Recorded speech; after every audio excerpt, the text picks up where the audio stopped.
خلیفہ عبد الملک بن مروان کے دور میں بغداد علم و حکمت کا مرکز تھا۔ دشمنان اسلام یہودیوں نے اسلام کو نظریاتی طور پر کمزور کرنے کے لیے بظاہر لاجواب کر دینے والے 3 سوالات دے کر ایک ایسے آدمی کو اسلامی دنیا میں بھیجا جو اعلیٰ طبقے تک رسائی، بہترین مقررانہ صلاحیتیں اور باروب شخصیت اور آواز کا حامل تھا۔ اس نے پہلے بغداد میں آ کر ایسی بڑی مساجد کا انتخاب کیا جہاں اسے زیادہ سے زیادہ سامعین مل سکتے تھے، اور پھر ان کے سامنے اپنا پہلا سوال رکھا کہ خدا سے پہلے زمین پر کیا تھا، جس کا جواب نہ تو عام آدمی بلکہ ائمہ مساجد جو بخوبی دینی تعلیم سے آگاہ ہوتے تھے دے سکے۔ مختلف مساجد میں جا کر یہ فتنہ پھیلانے کے بعد اس نے مدارس کا رخ کیا اور ہر کسی کو لاجواب کرتا گیا۔ اس دوران اس سازشی اور چالاک یہودی کی شہرت دربار شاہی تک پہنچی۔ یہودی نے درجہ بدرجہ آگے بڑھتے ہوئے دربار خلافت تک بھی رسائی حاصل کر لی اور شاہی علماء دین کو چیلنج کرتے ہوئے اس سوال کا جواب مانگا، لیکن بدقسمتی سے کوئی عالم دین اس کے سامنے لب کشائی نہ کر سکا۔ خلیفہ عبد الملک بن مروان جو کہ خود ایک بہت بڑا عالم دین تھا، اس کو اس واقعہ کا بہت رنج ہوا۔ اس نے اس یہودی کو دربار خلافت میں بطور شاہی مہمان ٹھہرنے کی اجازت دی اور کہا کہ تمہارے اس قیام کے دوران میں تمہارے 3 سوالوں کے جواب دوں گا۔ یہودی شاید یہی چاہتا تھا۔ اس نے شاہی دعوت قبول کر لی۔ خلیفہ وقت نے ایسے علماء کی تلاش کا حکم دے دیا جو اس کے سوال کے جوابات دینے کے متحمل ہو سکتے تھے، لیکن بدقسمتی سے کوئی بھی عالم اس کی توقعات پر پورا نہ اترا اور یکے بعد دیگر تمام علماء شکست خوردہ انداز میں سر جھکائے واپس چلے گئے۔ خلیفہ عبد الملک اگرچہ تکلیف میں تھا لیکن مایوس نہ ہوا۔ بالآخر ایک دن ایک درباری وزیر نے اسے کہا کہ جہاں پناہ اگر کوفے کے ایک نوجوان عالم کو طلب کیا جائے تو یقین کامل ہے کہ وہ اس یہودی کو لاجواب کر سکے گا۔ عبد الملک مذکور آدمی کی عمر جان کر قدرے پریشان ہوا کہ اس قدر جہاں دیدہ علماء جن سوالوں کے جواب نہ دے سکے ان کا جواب ایک نوجوان کیا دے گا، لیکن مرتا کیا نہ کرتا، نیم دلی سے کہا کہ ٹھیک ہے اسے بھی آزما لو۔ شاہی اہلکاروں کو کوفہ روانہ کر دیا گیا، جنہوں نے حضرت نعمان بن ثابت جو کہ بعد میں امام ابو حنیفہ کے نام سے مشہور ہوئے کے دروازے پر دستک دی اور مدعا بیان کیا۔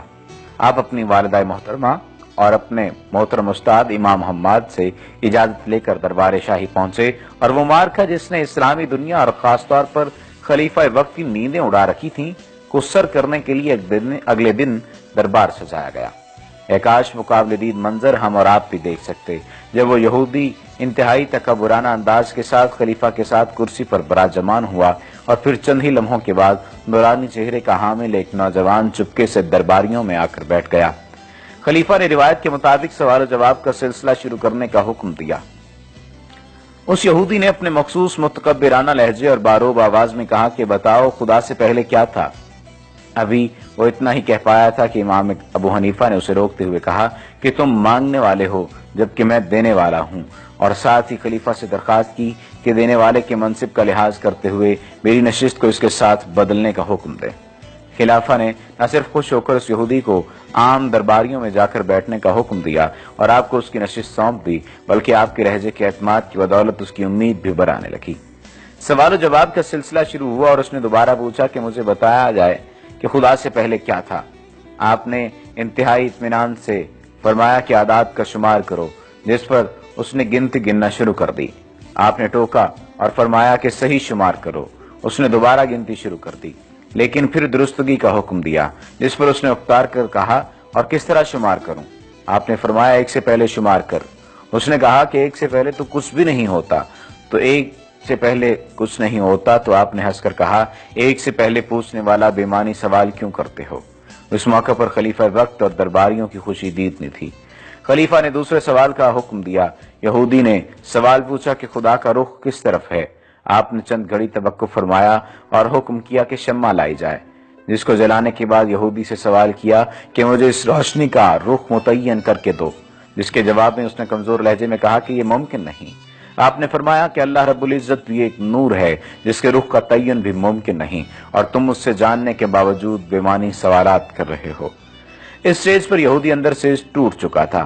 اس نے بے دلی سے کہا کیا مجھے بتائیں خدا اس وقت کیا کر رہا ہے؟ آپ نے ہنس کر جواب دیا کہ وہ ایک جہاں دیدہ دماغ کے حامل یہودی شخص کو ایک نوجوان کے سامنے شرمندہ کر رہا ہے، جس پر دربار میں خوشی کی لہر دوڑ گئی اور یوں یہ فتنہ ختم ہو گیا۔ ایسی مزید اچھی ویڈیوز کے لیے ہمارا پیج ڈیلی جمیل لازمی لائک کیجیے تاکہ آئندہ آنے والی تمام ویڈیوز آپ کو ملتی رہیں۔